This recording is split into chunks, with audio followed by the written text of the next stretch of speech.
What's going on, ladies and gentlemen? Welcome back to yet another episode of the Tflip Show. Episode 6 is here now, live, ready to rock and roll. I've been really excited for this episode. There's been a lot coming, working towards this point. Been talking to this guest for quite some time to get this set up and locked in. I think this has got to be one of the most unique episodes and unique guests I've had.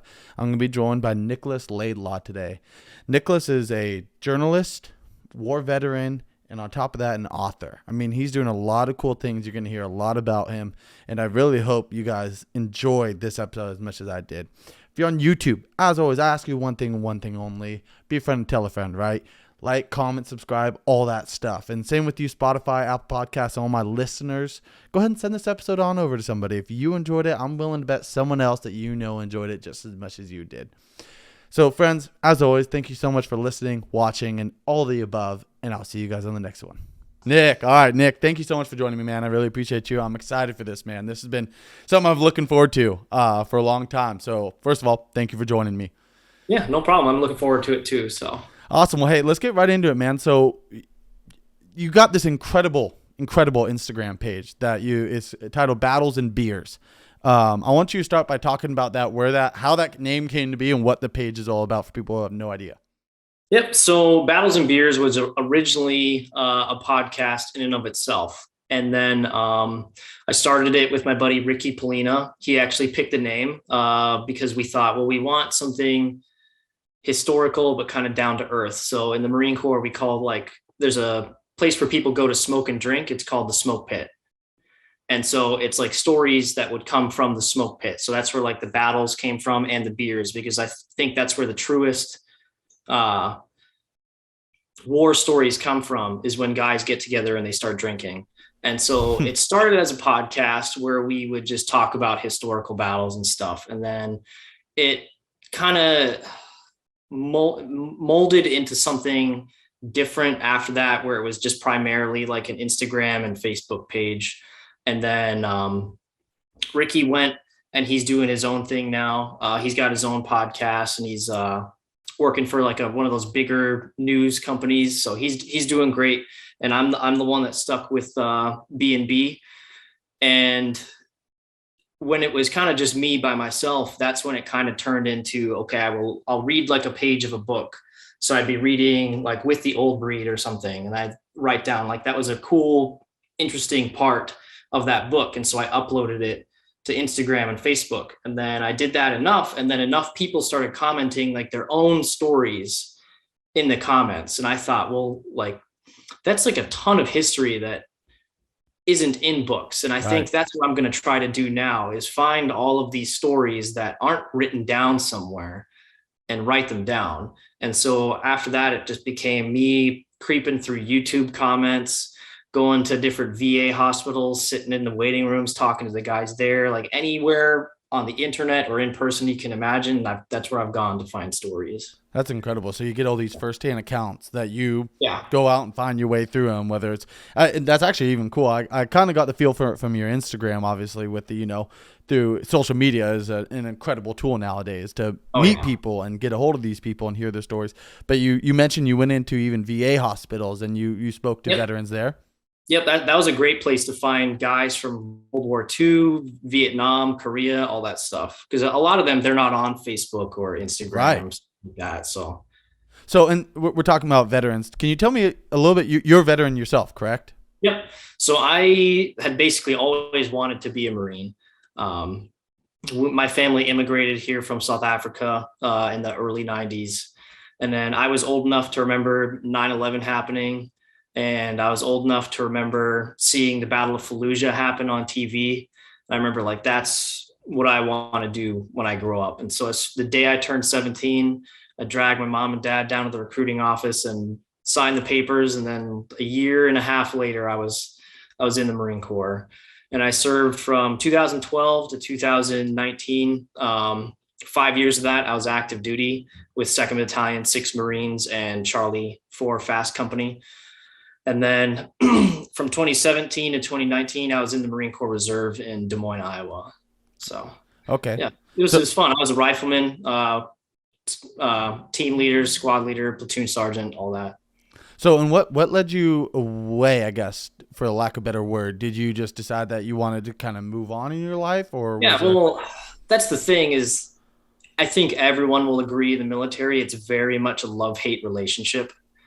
And so being in the infantry, if there's no war going on, you're not doing much other than playing pretend war in the woods. And I thought, well, like I don't want to really waste the second half of my 20s just not doing my job. Hmm. And so I thought, well, I'll try this whole civilian thing out. And then getting out, it's scary. A lot of guys have a lot of trouble doing it. And I found that the best way to do it is to have a plan and a backup plan. Cause I originally wanted to be a cop when I got Right. out. And I did that for a year, hated it, was not for me.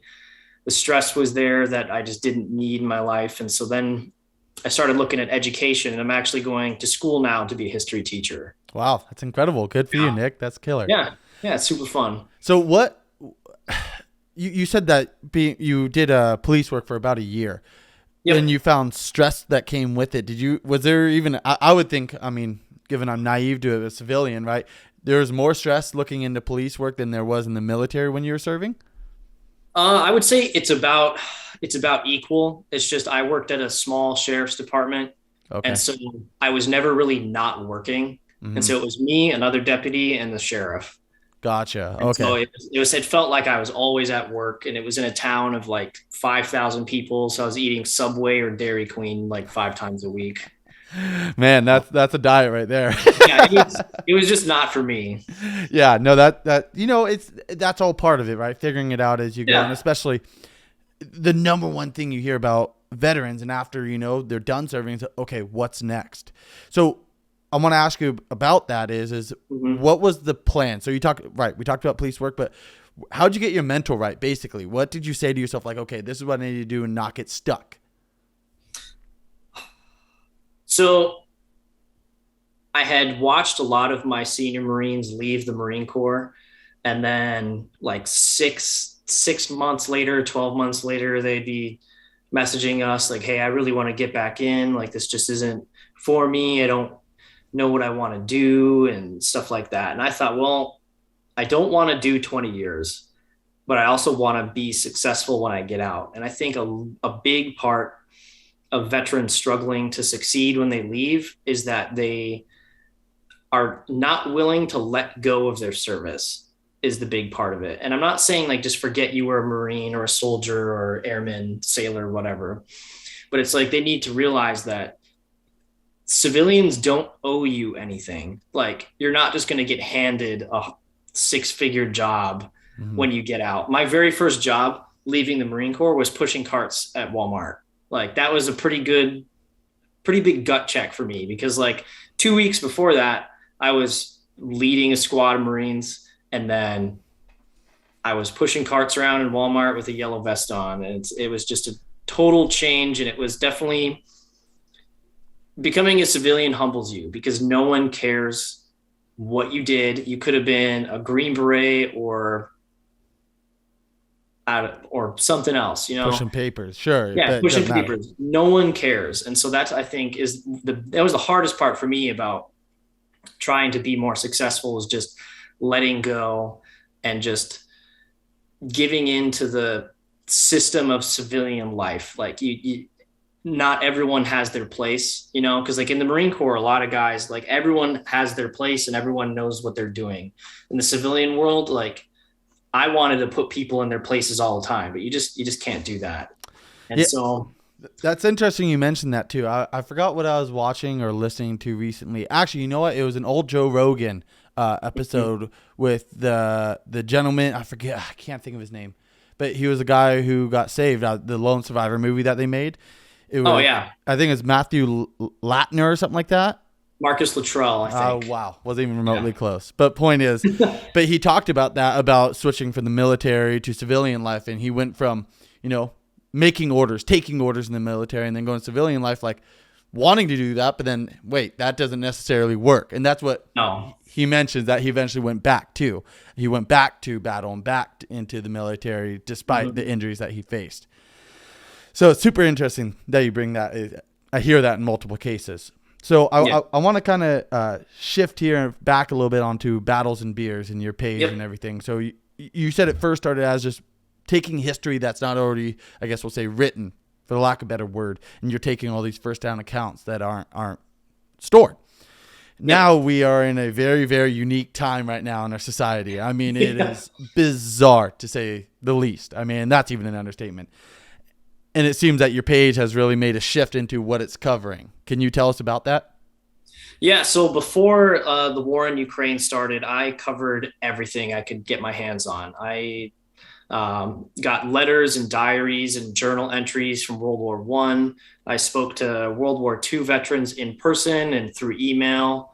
Um, Spoke to guys from Korea, Vietnam, the Rhodesian Bush War, Bosnia, the Chechen wars, the global war on terror, like literally anything you can think of. I've probably talked to someone in that conflict on both sides. Actually, that's kind of what I pride myself on, is my level of unbiased reporting, if you want to call it that way, where I would speak to North Vietnamese soldiers the same exact way I would speak to their American counterparts during the war, because I feel like a lot of history is an echo chamber, if that makes sense. And so, like, think about like World War II stories that you hear. How many of them have you heard from the German perspective or the Japanese perspective? Next to none. Yeah, like next to none. It was the same with me as well. And then it's the whole other half of the story is not being told. Even if it is the good guys, bad guys, how, whatever you want to call them, like that's literally half of the conflict that you're not hearing about. Like, what did they feel and experience and stuff like that. And so I tried to get a hold of as many people as I possibly could. And then I remember in December, I kind of saw the war in Ukraine coming, or I at least saw that something was going to happen, and it would be important that I be involved in it. And so I started building a network of contacts, if you want to call them that, in Ukraine. So it was Ukrainian soldiers, Western volunteers, civilians, and stuff like that. And I would argue that I was probably in the first 100 people to know outside of Ukraine that the invasion had started. Like, because literally as soon as the missiles and rockets started flying and troops crossed the border, I was getting text messages and oh my gosh, Telegram messages, WhatsApp messages from guys in the country like, hey, it started. And so then I immediately went to work right there. And then so since then, because the war in Ukraine is just so huge and monumentous right now, I'm still documenting stories from other wars, but I'm not publishing them at the rate that I am with the war in Ukraine going on right now. What makes the war in Ukraine unlike any other? Because that's how it sure feels and sees. Or is it more so because this is just the most current one that we've had in our society to the general public and that we've seen in recent years?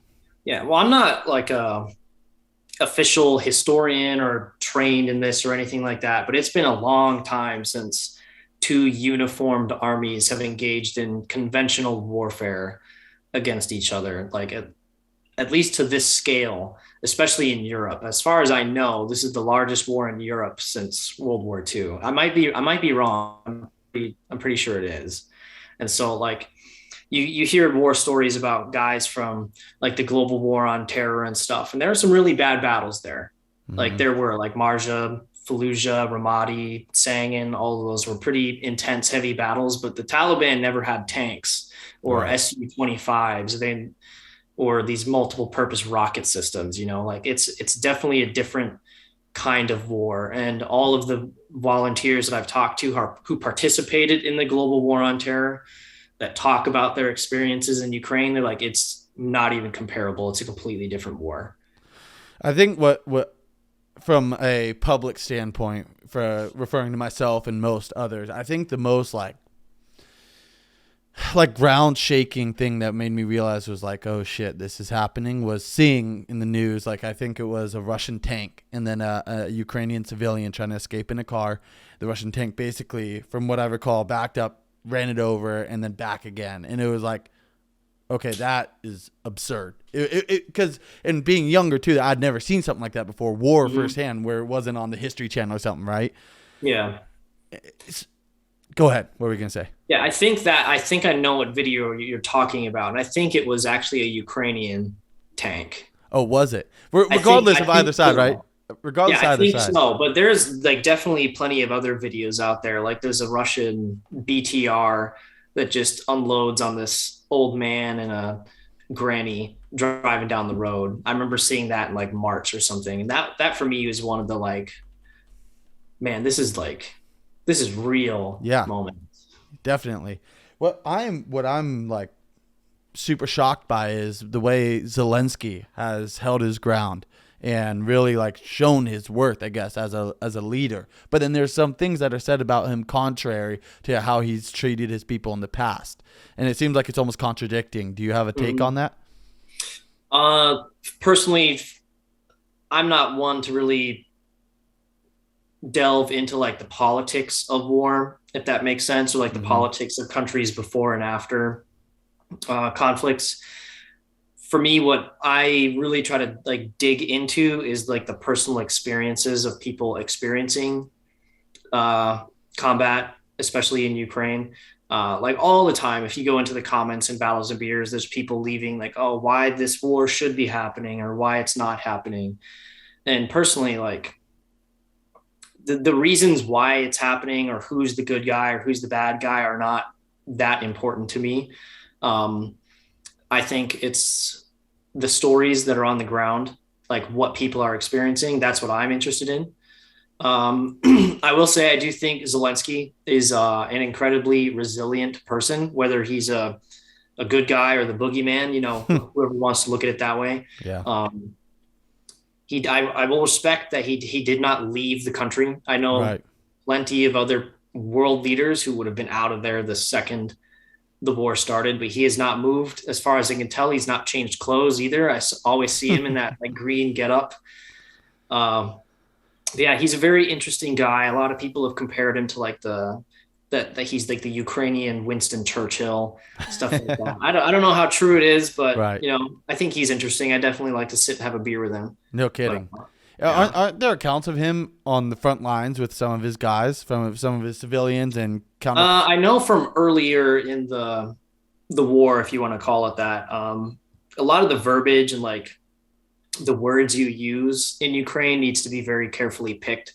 Because some people will say the war started on February 24th and of this year, and then other people will say it started in 2014 when the Russians annexed Crimea. But I know I've seen pictures of him in the trenches with troops prior to this February. I don't know about after. Gotcha. And what do you think? I'm trying to word my questions carefully because I love that what makes you unique and your account unique is that you don't get involved with politics. And that's where a lot of the mainstream media goes with it, right? It's beyond the Yeah. first out counts. And again, that's what makes you unique and so incredible and makes your page so intriguing. But I'm trying to make sense of where this war would be heading from both sides too, because it seems like Russia is not letting up, despite some saying they're running out of materials and ammunition and Mhm. rations, and the same for the side of Ukraine too. So I'm curious if you had a take as to where do you think this is going to head? Is it going to end anytime I soon? think that's an interesting question. And I've had this conversation with quite a few people. Um, right now, I think both sides are at the point where they've lost enough men and material where they will not come to the table to talk about peace until they have real, tangible gains to justify the losses they've sustained.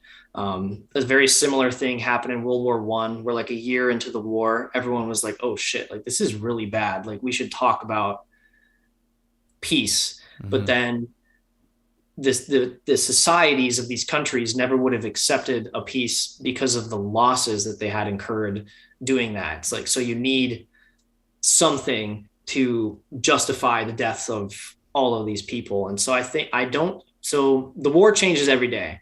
I remember as soon as I got those text messages, like, okay, the Russians are here. I remember thinking, okay, 3 days from now, there's going to be a different flag flying over the government buildings in Ukraine. Mm-hmm. I remember everyone thought it. I feel kind of foolish for it now because I should have known just talking to these Ukrainian soldiers that they were not going to give up without a fight. But I thought, oh, well, that's it. Like the war is going to be over in a couple days. A week went by, 2 weeks went by. Now we're almost 6 months into this. And it's gone both ways a lot of times. And so I'm not a strategist, anything like that. But if I had to make a prediction, I would think that Russia will not gain too much more territory, but the Ukrainians will not have the resources to push them out of those territories. And so I think this will devolve into a slower paced war over time, something that is more reminiscent of the war from 2014 to 2021, where it's just trench fighting along excuse me, where it's trench fighting along long fronts. For all I know, like the Russians' end goal is still total capitulation of Ukraine, but they also might accept the Donbass region. I don't really know. I don't think Zelensky will give up until all Russian troops have moved out of Ukraine. But it's hard to predict, man, because the Russian goals of this war seem to constantly be changing. Like at first, I thought they wanted Kiev or Kyiv, however you want to pronounce it, and then they just abandoned that and said it was a feint, and who knows what's going on. It almost seems like going off what your opinion is where, Ukraine won't push any further, basically, because they don't want to overextend the minimal they have left as far as materials and men go. And then same with Russia, it seems as they won't be really overextending, pushing any further. So are you saying like they'll potentially be like a neutral zone to some extent, like North and South Korea would have? Maybe. I don't really know. I'll quote Dan Carlin here, where both of these guys seem to be like punch drunk fighters at the moment. Like they've just hammered away at each other so much that I don't think either one has a whole lot of steam left in them. Right. And so who knows, maybe there'll be a lull in the fighting as both sides just kind of rearm and regroup and then start new offensives. I have no idea. The situation on the front changes every day, depending on where you're looking at it. It's just, because it comes down to, like you, and obviously me to the smallest extent compared to you, is trying to make sense of it. That's all it comes down to. Obviously, other than, like you said, good guy and boogeyman, as you reference, So I want to talk a little bit about the firsthand accounts that you've dealt with. I want to hear some of the stories, because obviously there's your Instagram page, and I already have a few I picked out where I was like, whoa, that is something else. Tell me some of the key ones that you could recall that mainstream media hasn't covered or what doesn't cover at all. So I will note for everyone listening that I think that a large appeal to my platform is that I allow people to submit stories completely anonymously. So the unit is removed, the location is removed, their name is removed, any identifying information that could give away their identity or the location of the unit is removed. That's for two things: for their safety, and then just to cover their own asses, basically.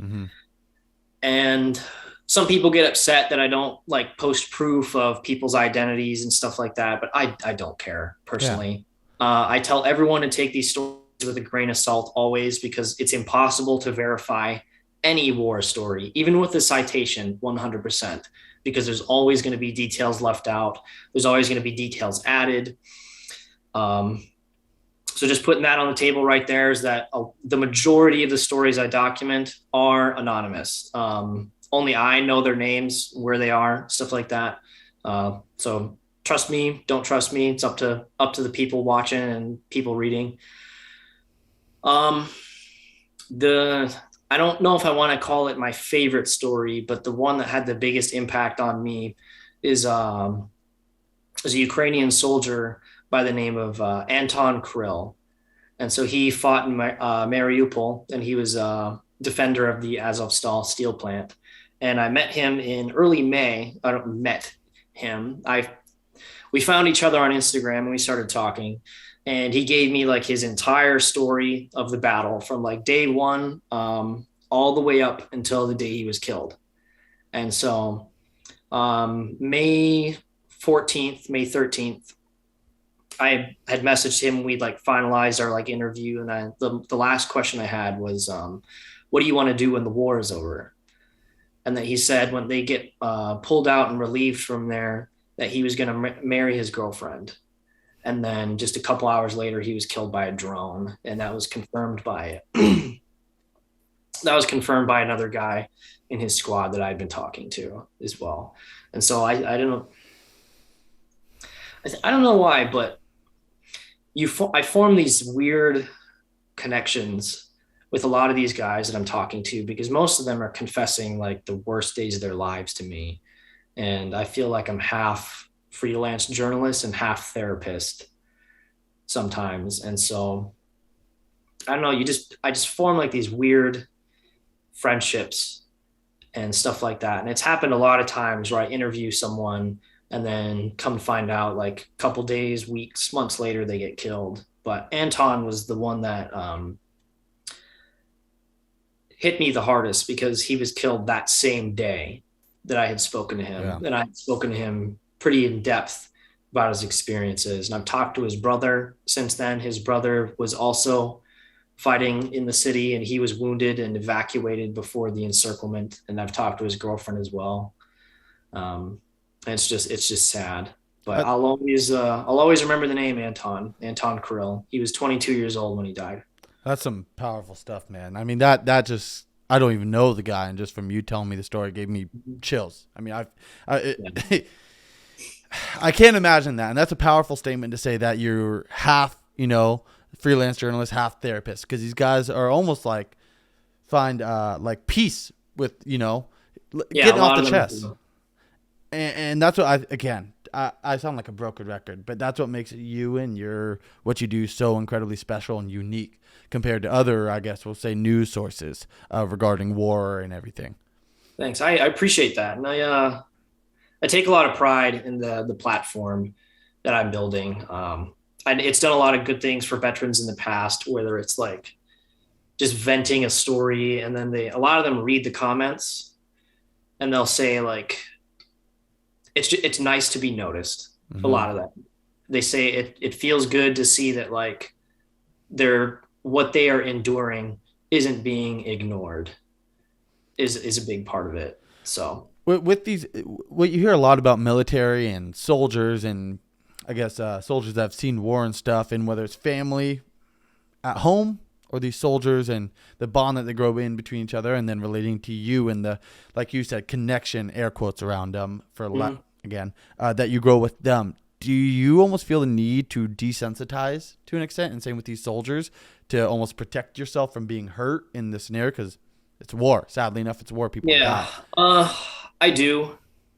I had a talk with my girlfriend's dad about it because a couple of weeks ago or months ago, when the whole encirclement was happening of Azovstal, and those guys were like slowly starving to death, and there were pictures and videos of these guys with horrible wounds in the hospital wing of their underground bunkers, and they're just rotting.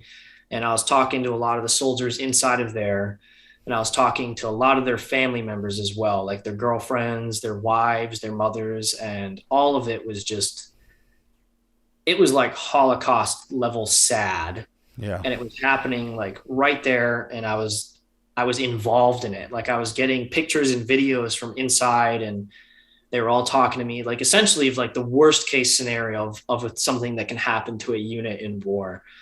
And it was getting to me.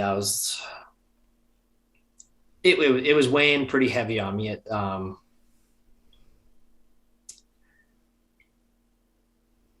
So much so that I was put on anti-anxiety medication. I was having like the daily panic attacks because I think, and I don't want to blame it on the stress of that conflict, but it definitely played a part in it.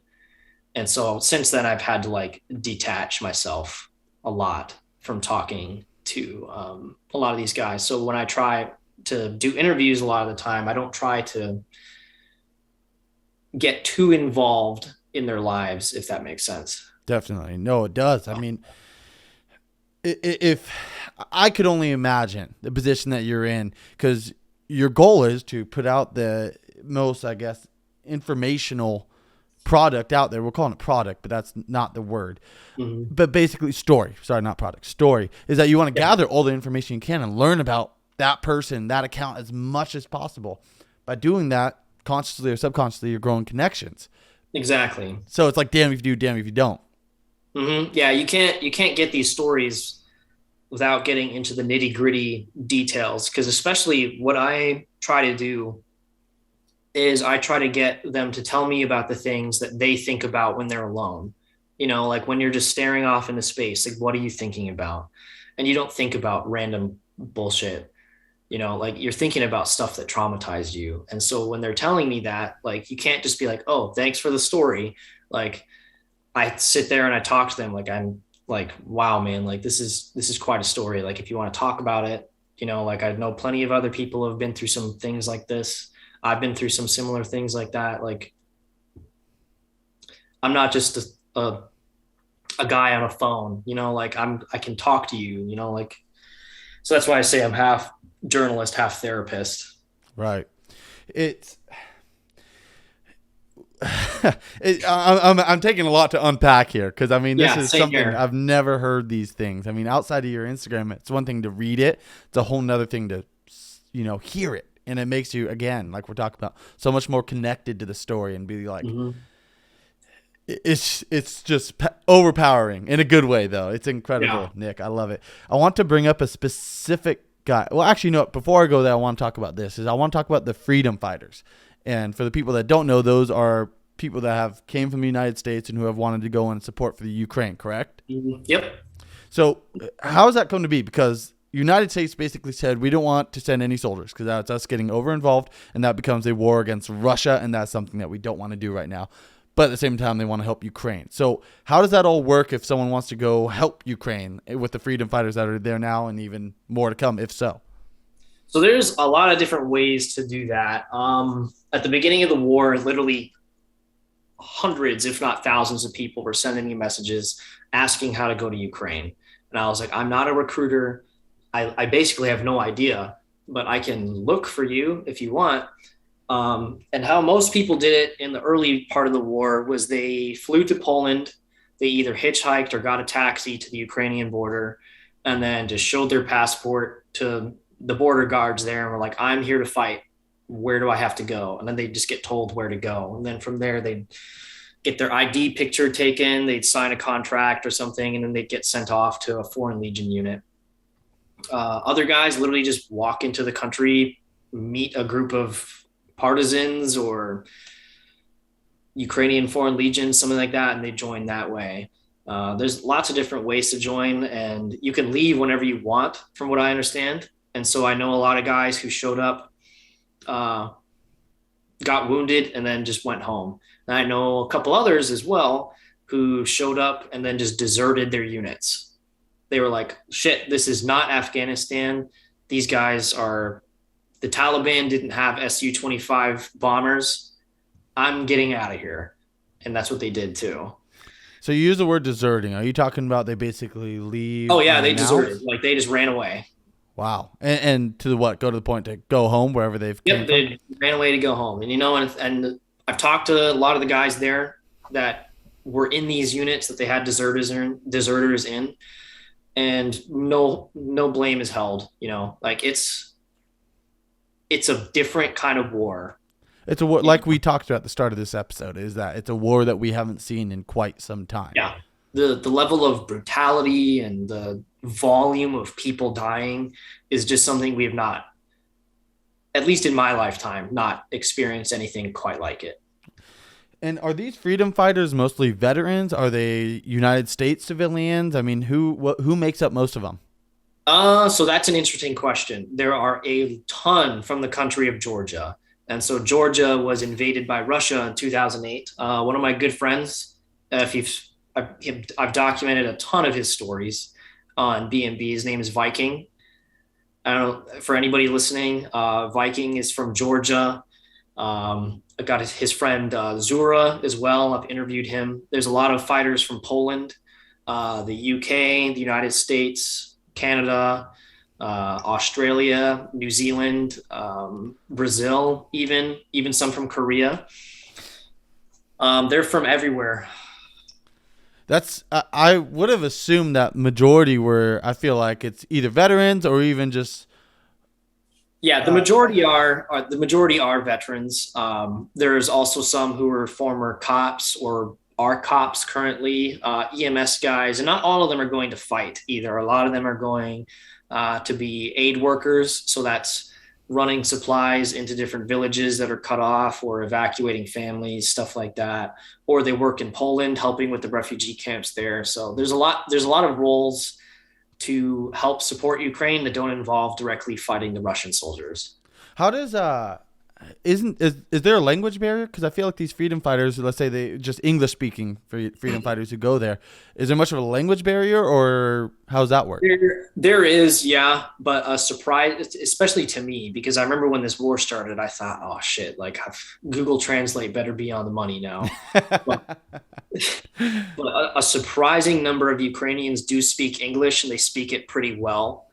They don't quite understand the slang that we use, Hmm. but if you're just speaking like a normal human being, most, I would say, can understand you.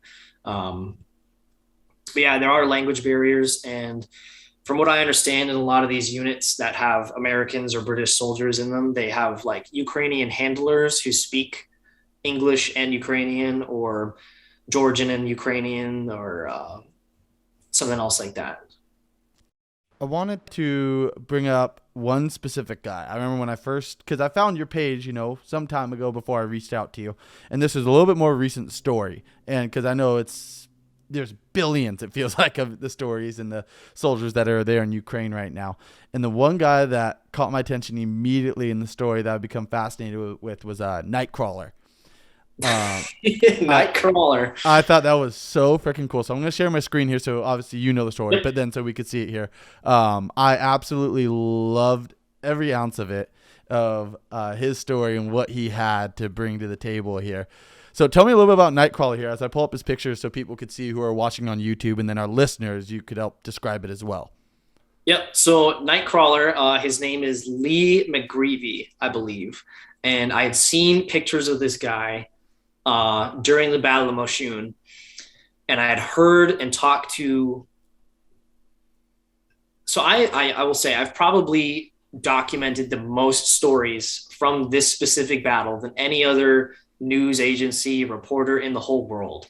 I've talked to dozens of guys who fought there. And the Nightcrawler is in so many pictures, and so many people have like brought up the name of just how like just Nightcrawler and how odd of a person he was. And so Viking, I was talking to him a couple weeks ago, and he's like, have I ever given you my Nightcrawler story? And I was like, no, but like I've heard this name and seen this guy's picture so many places. Like I need to get it down. And so he told me that story that's on the screen right there, and I posted it, and immediately I was like, I've got to find this guy. Like Nightcrawler is out there in the world somewhere. I've got to find him. He's like he's probably the most interesting person that fought in Ukraine. I mean, the first thing for me I think it was this picture here. The first one I saw, when I first saw it, I took him as just a very dark skin toned man, like everyone else. And for the people who are listening to this episode right now, Nightcrawler is a guy who is quite literally covered in tattoos head to toe. And I think it's quote at one of these two posts that there's not an inch of skin on his body that isn't covered with tattoos. Is that right?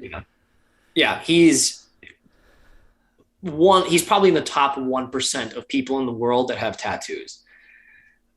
It's every inch of him. I think even his eyelids are tattooed. I think so, because I think I went even to find his Instagram here. I think you tagged him in one of the posts. Yep. I forgot which one.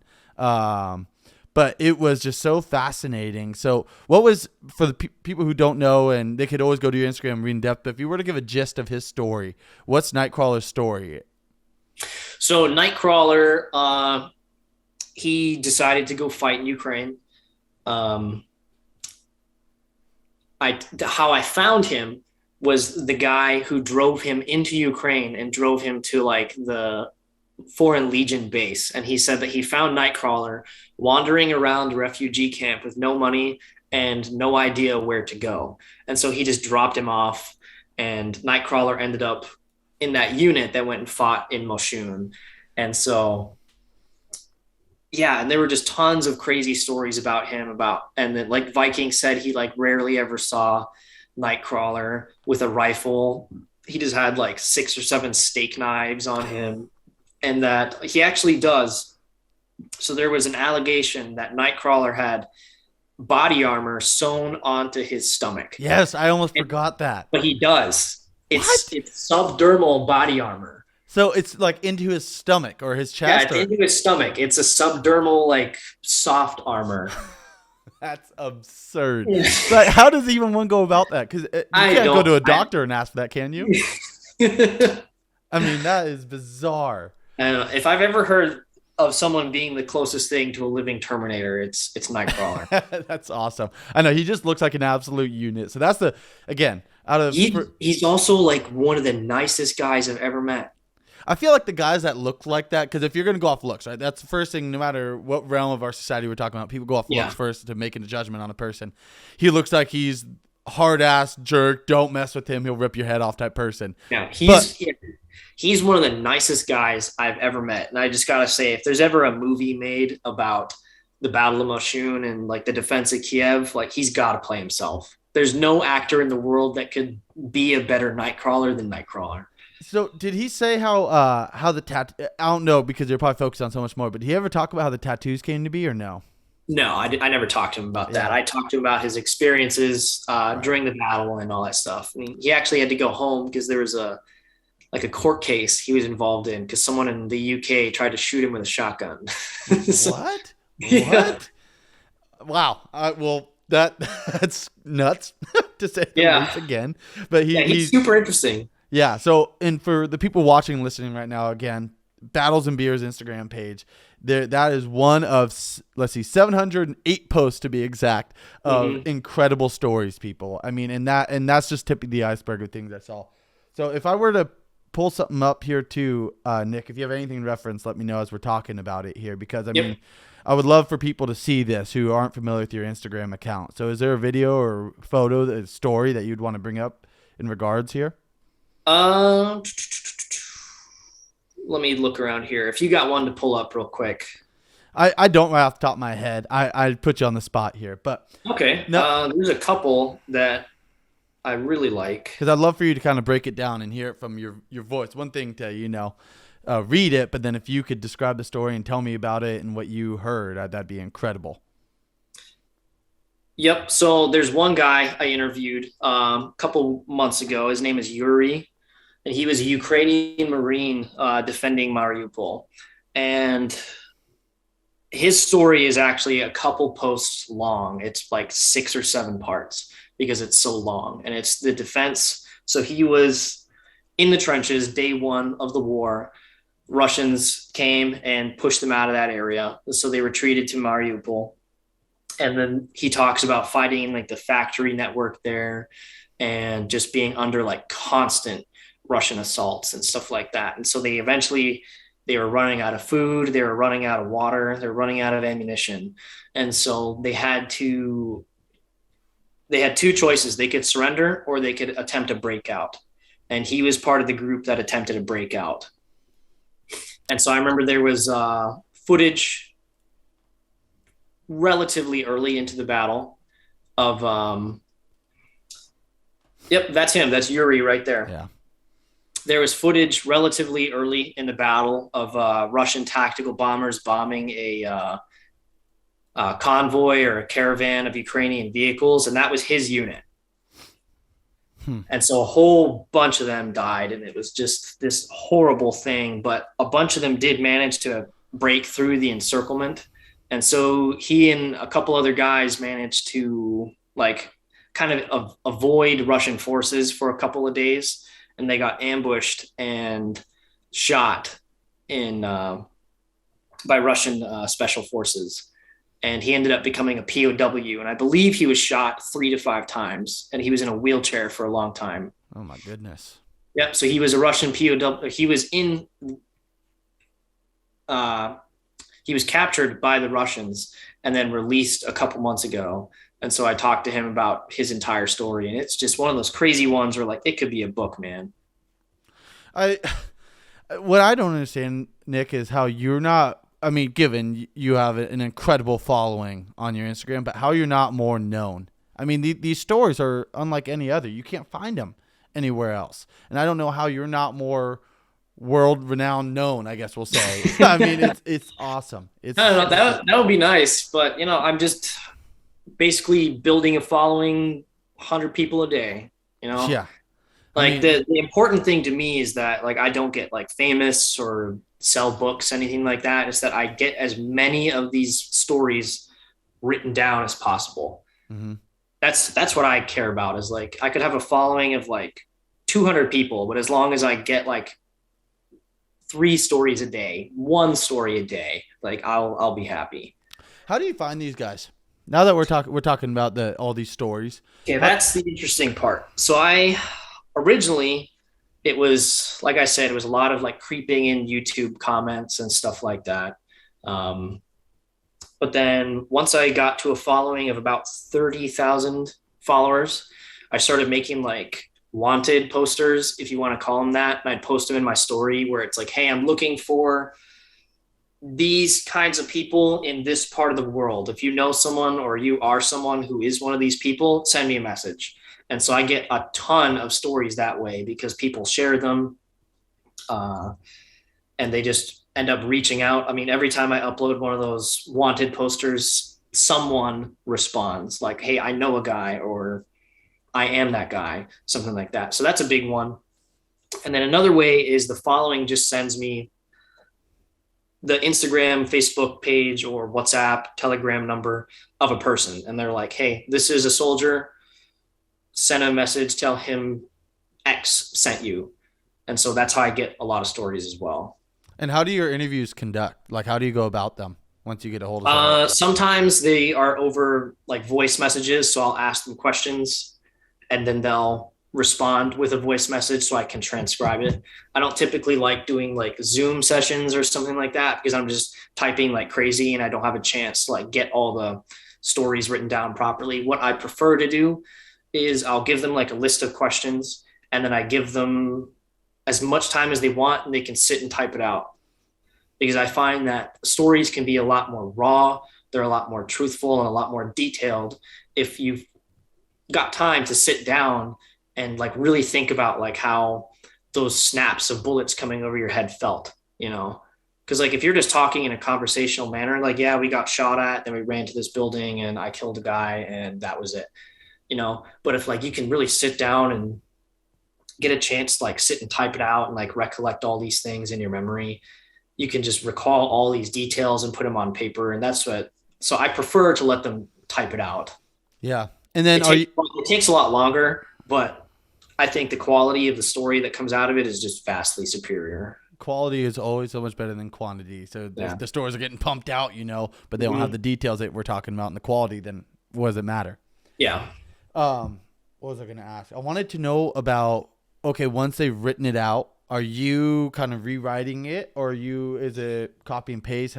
It depends. For the most part, I try to leave it as intact as I possibly can. Mm-hmm. And so that way for people reading it, it feels like you're reading the exact same message that I got. Mm-hmm. And so it's almost like these soldiers are just sending out a mass text to everyone. And so it's like you're really reading their words, their grammar, like the way they spell and all that stuff. I'll change certain things like huge spelling mistakes or like punctuation, stuff like that, just to make it a little more readable because people are always going to complain no matter what. But for the most part, I just leave the stories completely intact, just the way they are. And I don't touch them if I don't have to.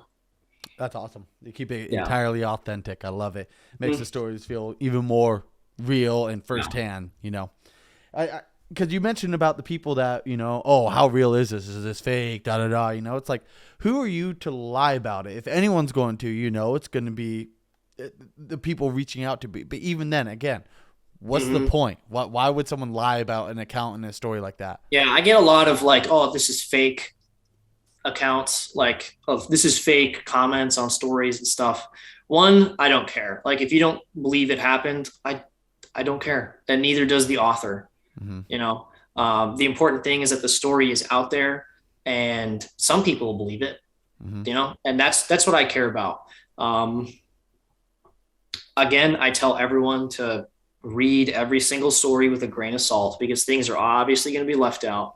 They're obviously going to be exaggerated or played down, you know, but I think it is important to question things.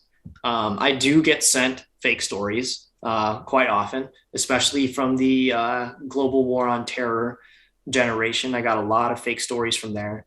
And then a lot of fake stories from the Western volunteers as well. A lot of them are greatly exaggerating some of the stories they're being told. And so when I am doing the documentation process, I do ask questions like, okay, so where did this happen? Like, what date did it happen? Like, was it in a city? Was it in a village? Like, where was it in the village? Stuff like that. And is that how you weed out kind of the BS? Yeah, and usually a lot of the time, if it sounds too Hollywood, it is made up, and I don't post it and stuff like that. But Will you call them out for it, or do you just kind of leave it be? I don't care. I'll just leave it be. Like, I love your attitude towards it. I love just the don't care. Either it's the facts are the facts, and after that, don't care. I'm not going to waste my time. I was curious regarding like, I mean, so these are we talked. I just mentioned there's 708 posts on the account, and really that comes down to 708 stories. What is your takeaway from all this? I mean, this is an ever-growing thing that you have with your page and what you're doing to this point and going forth. What's your takeaway at this point? What have you learned? What has changed about you for good or for worse, whatever it may be? I think the biggest thing that I've taken from this is that we are all far more alike than we are different. Pain is international. Suffering is international. Courage is international. It's not exclusive to any one side of a military.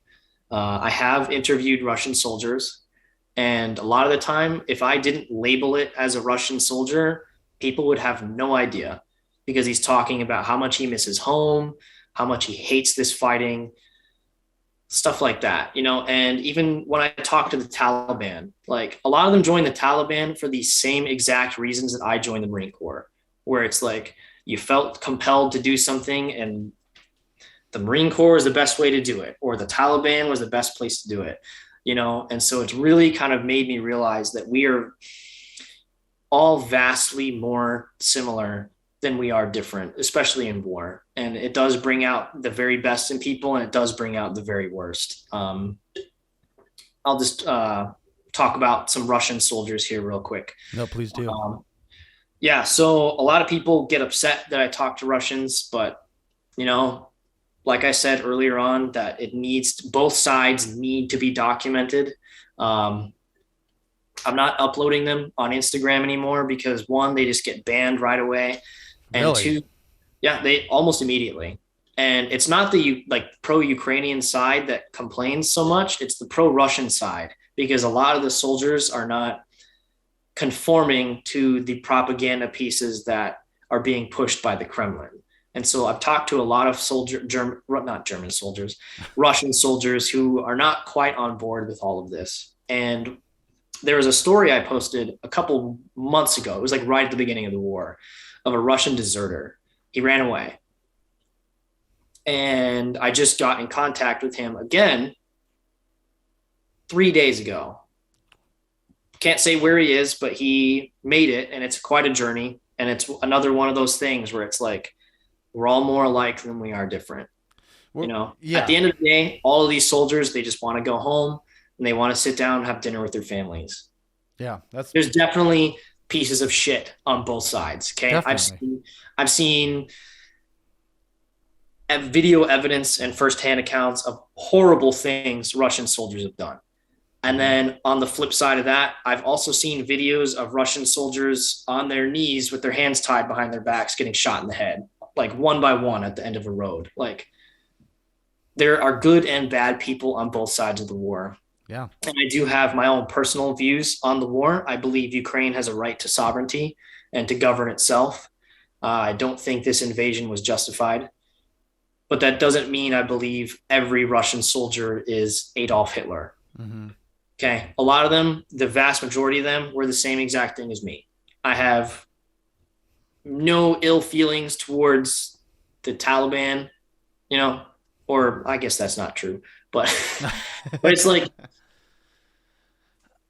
their own personal motivation. Like they didn't choose to go. Okay. And a lot Mm-hmm. of people are like, oh, well, you can just desert and leave, you know? Well, you can, but there's also a very high chance that you're going to be caught and executed and your family's going to be punished. It's Mm-hmm. a lot easier just to go with the crowd than it is to go against the wave, you know?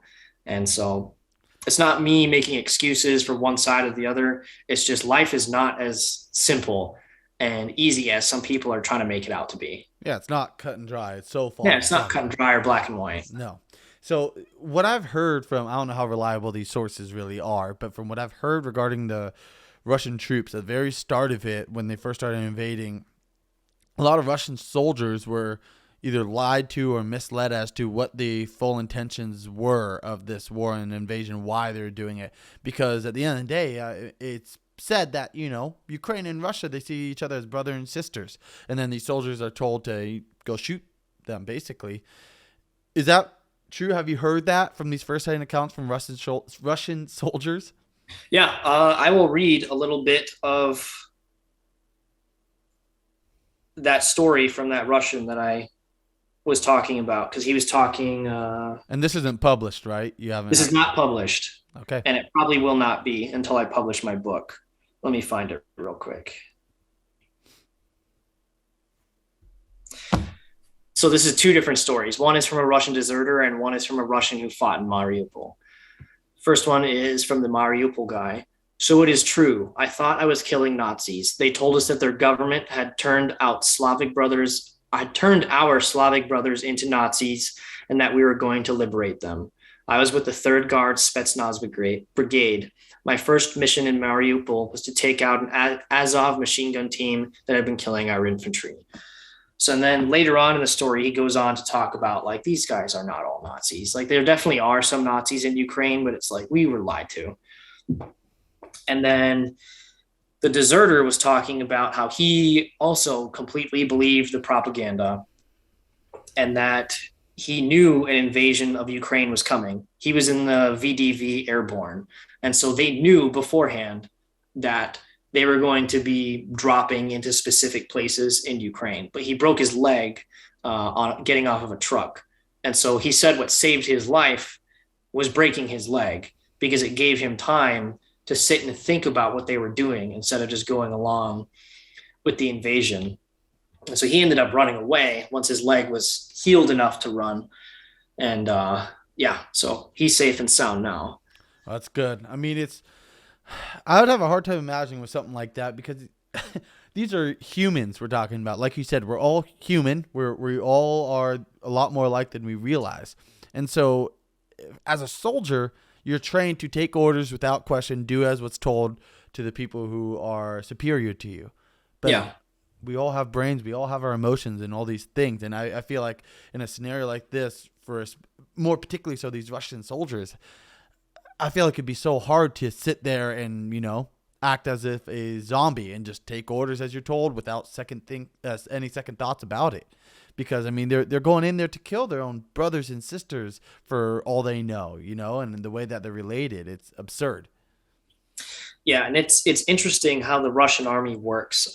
Just a couple of days ago, I talked to a former Russian soldier who is living in the United States now. He's about our age, and he was a conscript, and so he was forced to join the Russian army. And he was talking about the Russian army gets obedience out of soldiers through brute force, and so they were talking about how they were like horribly hazed and like beaten and like forced to like clean toilets with like their bare hands and stuff like that. And so especially with the conscripts, it's easier to get them to do things that you want them to do because they're afraid of you, So it's either we shell this town or my company commander shoots me in the leg,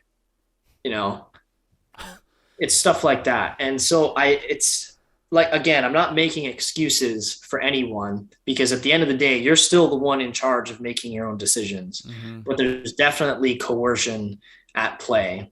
Yeah. And I can confirm that a lot of conscripts had no idea they were in Ukraine. Like when it started, they didn't know. They had no idea. One told me that they were told they were going on a training exercise. And then he said his platoon sergeant asked the lieutenant where they were going. And he said, just to shut the fuck up and go. And then they started getting shot at. They had no idea they were in Ukraine. Oh my goodness. Yeah, that's what I was talking about. I feel like I've heard stuff like that before. Yeah.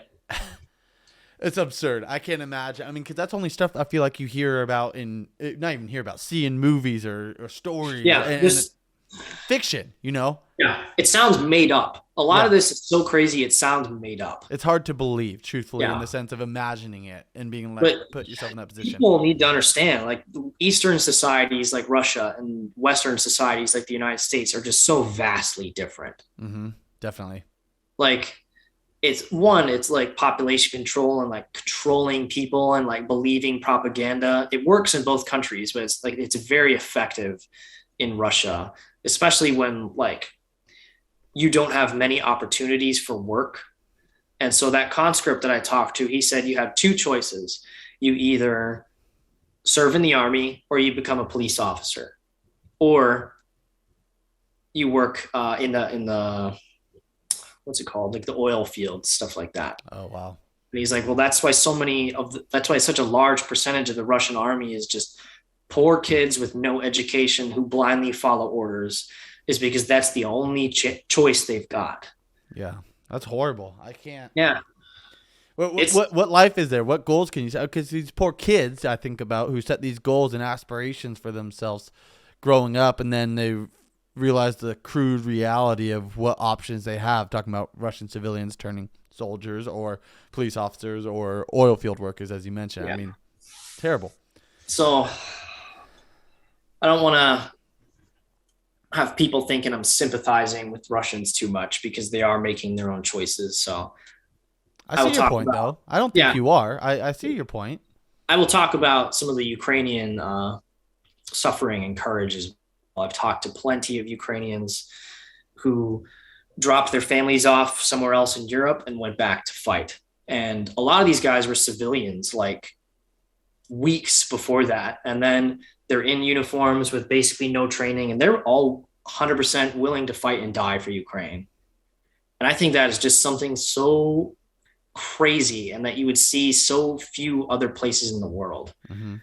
Like, I was talking to a Western volunteer, and he was asking why so many people in these villages that were supposed to evacuate never evacuated. Like, they're actively getting shelled.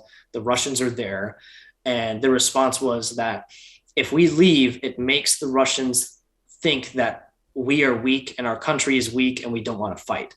And so there's like civilians, like women, children, old people staying put to do like their part for the war effort. Like, everyone in Ukraine is contributing. And I think it's crazy. It's like, it's contribution on a level that like we haven't seen since the Second World War. Mm-hmm.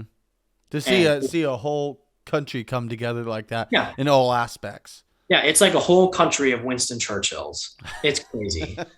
I like that reference. The whole nothing. I have nothing but respect for the Ukrainian people. It's amazing. I totally agree. I couldn't agree any more with you on that. So I want to ask you something, Nick. I feel like I love every ounce of this. I feel like we could talk another 2 hours about Ukraine and everything, and your knowledge is unlike any other. But I want to focus on something here, and potentially our last topic is that you've written a book. You referenced it a few times here and there, sprinkled out throughout this episode. Tell me about your book titled, remind me, what is it? What War Did to Us. And tell me what it's about and what led you to writing it. Yep. So What War Did to Us was basically a product of cyberbullying from the community of Battles and Beers. And so I had never intended to write a book. But then I kept getting so many comments, like, you need to put all these into a book, man. Like, you need to write a book. You need to write a book. You need to write a book. It just never ended. And so one day I made an announcement. I was like, fine, like, I'm putting all of these stories into a book.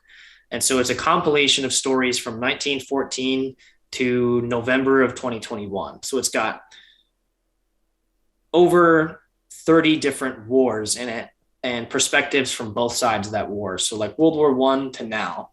And there's even some stories in there that don't involve combat. There's some from training and like other funny stories in there. And published it last November. It's done surprisingly well. It's a self-published book through Amazon. All of the big boy publishers that I had reached out to thought my book idea would be stupid, but who's laughing now? There you go. I like it. Yeah. And then, but yeah, so I'm actually doing a couple more books right now. One is going to be another volume of just a big compilation of wars from forever.